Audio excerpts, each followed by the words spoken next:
This talk is on complex Markov logic networks, their expressivity and liftability. Markov logic networks are an exponential family model for relational data that was introduced by Richardson and Domingos. MLNs define possible probability distributions on possible worlds, omegas.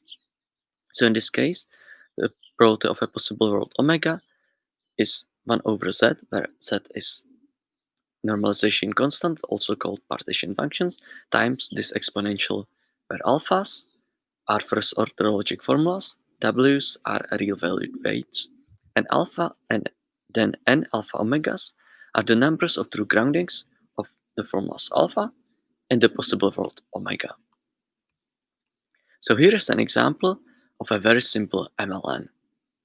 It has just one formula alpha, which is heads x, so we will be modeling the coins, and its weight w, which is real valued.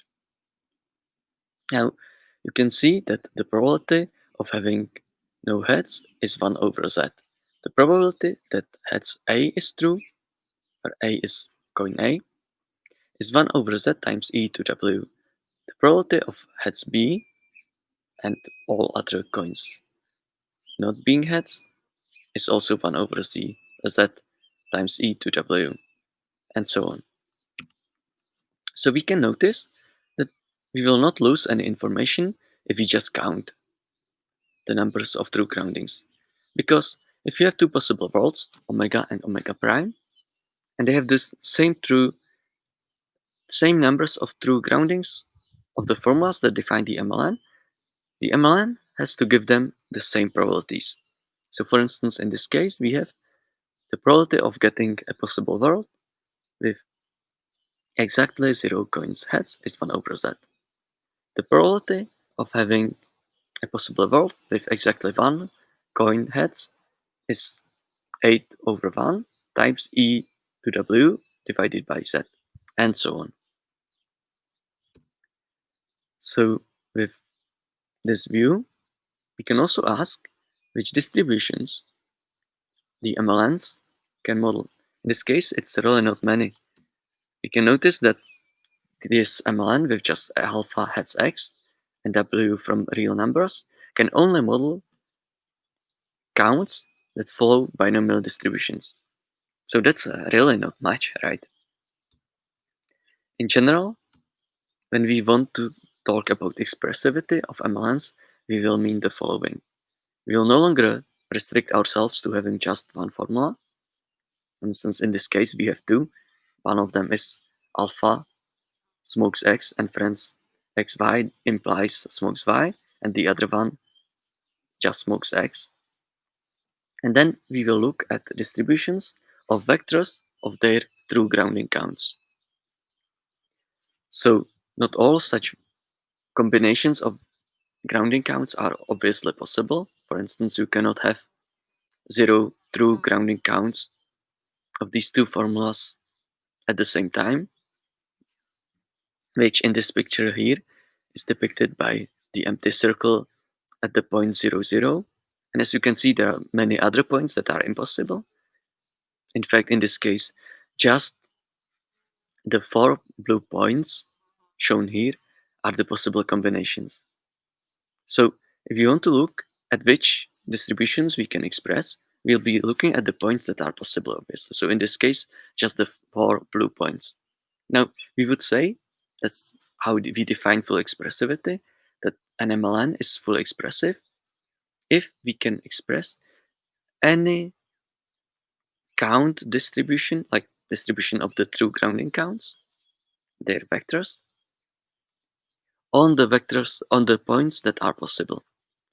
And as we saw before, not all distributions can be represented. I mean, in the previous case, we could just represent binomial distributions, which is a really tiny fraction, right?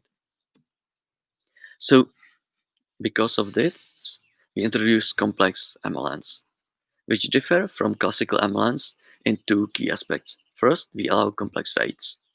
Second, we don't have just one component of the MLN, but we sum multiple components,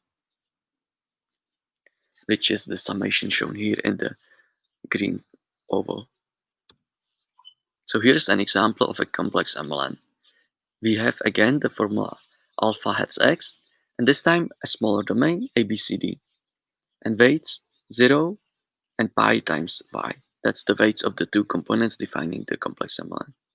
You can see that the probability of having exactly 0 heads is 1 over 8. But this time, the probability of having exactly 1 head is 0.